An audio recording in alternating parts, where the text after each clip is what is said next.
નમસ્કાર ખેડૂત મિત્રો, આજે આપણે શિરીષભાઈ પટેલના ખેતરે આવેલા છે સરોલી ગામના. તો આજે આપણે ઘઉં નેનો ડીએપીની સીડ ટ્રીટમેન્ટ કરવાના છીએ. તો નેનો ડીએપી છે ને પ્રતિ કિલો 3 થી 5 ml અલગ અલગ પ્રકારના બિયારણ માટે વપરાય છે, બરોબર. તો આપણે ઘઉંના બિયારણ માટે આપણું નેનો ડીએપીનું 25 ml નું ઢાંકણું આવે છે અને આપણા 40 કિલો બિયારણ છે. તો આપણે આ 8 ઢાંકણા નાખીએ છીએ.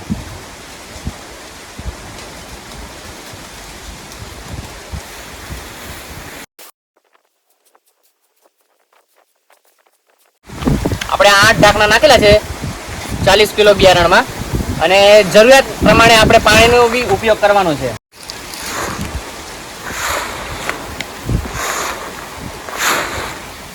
આપણે આને સારી રીતે મિક્સ કરી લેવાનું છે.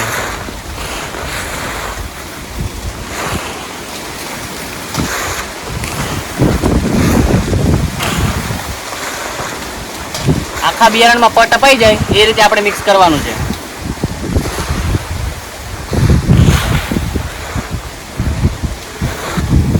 અને પછી અડધો કલાક સુકાવવા માટે આપણે છાયડામાં મૂકી દેવાનું છે.